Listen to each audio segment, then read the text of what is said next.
Cochin Shipyard as well. It was an operationally subdued quarter for the company, while both the shipbuilding and ship repair segments saw revenue growth of 30%, but the margins, they saw a sharp contraction in the quarter gone by. Let's discuss the quarter with Madhu Nair, the CMD of Cochin Shipyard, and also joining in is Somit Sarkar from our research team. Somit, over to you. Thank you, Navneet. So, sir, to start off with, good execution in the shipbuilding business aided your revenue growth in the fourth quarter of financial year 2019, but your EBITDA margins slipped to 14% from 19% last year. So, what were the reasons for this contraction in margins?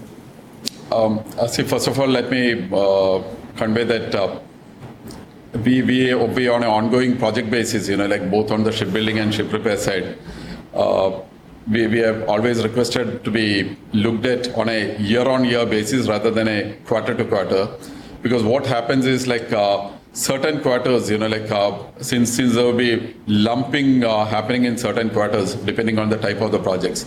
But this particular Q4, what has happened is we have provided for some provisioning in the overall accounts, some specific provisioning. There has been a income tax versus customs duty issue on the aircraft carrier project, for which we have provided for a provision of around 26 crores. Also, we have had on the ship repair side, we had an accident last year on a vessel called Sagar Bhushan, where we had actually incurred some expenditure. And the insurance claims are underway, but the insurance claims we are not yet received. So again, we are not accounted for the insurance claim. At the same time, we have provided, since the vessel got delayed, contractually there could be a liquidator damage coming on that particular project. While we are taking up with the client for a waiver of the liquidator damages, which we are very hopeful, but from a prudent accounting policy, we have actually provided for provisioning. So what you are seeing is really a provisioning one-off events that's happened in the Q4. I think overall profitability is largely unaffected, and on a year basis, if you are looking at it, we have generally had a good year. So even if we remove these provisions that you are saying that are one-offs, but if your subcontracting expenses and raw material costs, that has also moved up considerably higher compared to last year. What would be the reasons behind this, and has that also kind of impacted your margins, right, in the fourth quarter?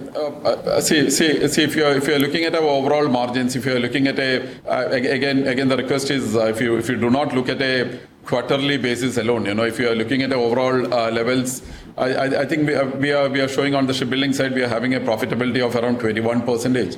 Ship repair side, we are doing a profitability of almost 29% for the year, which is rather on the higher side, because that 29% on the ship repair side is coming from a good project, which was INS Vikramaditya, which we did earlier in the year, where revenues got recognized in Q2, Q3.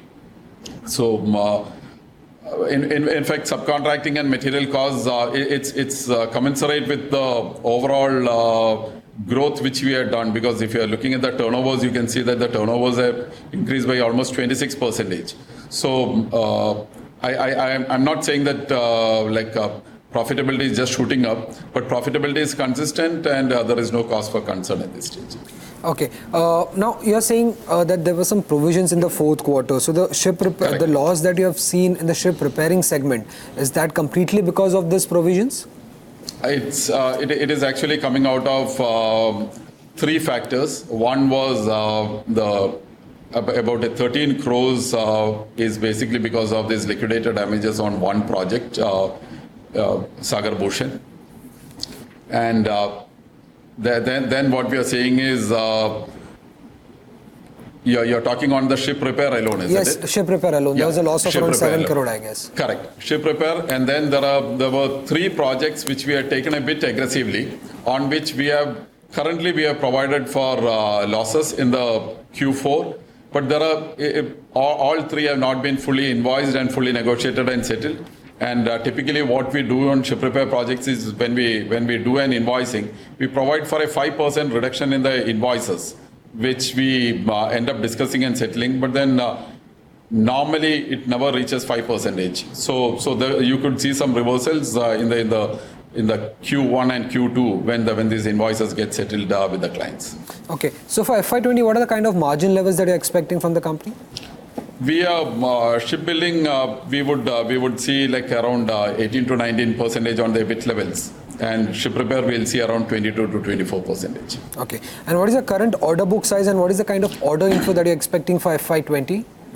See, we are currently the order book position signed is around 8,300 crores on the shipbuilding side, and this is not factoring in the IAC phase 3, which is in advanced stage of discussion, as also the cost plus part of the IAC phase 3. So if you bring those also into the picture, then it's something around a 15,000 crores. But then I don't want to mention that clearly because what has been signed is 8,300 crores at this stage. So 8,300 crore is for shipbuilding, and for ship repairing, what is the order book? Ship repair, we don't pick up an order book just like that, but then we are looking at around a 500 crore order book as we move forward. Okay. And any major capital expenditure plans for FY20? Yeah, we will invest. The current target is to do 660 crores. You know, we are doing this major dry dock and the ship repair facility. We also due to put some money into Mumbai where we are taken over. So overall plan as of now is 660 crores. As we move forward, we will review this a little bit, but definitely we'll spend 660. It could only go a little bit higher as we move forward. Well, thank you, sir. That will be all, sir. Thank you for speaking to Bloomberg Quint.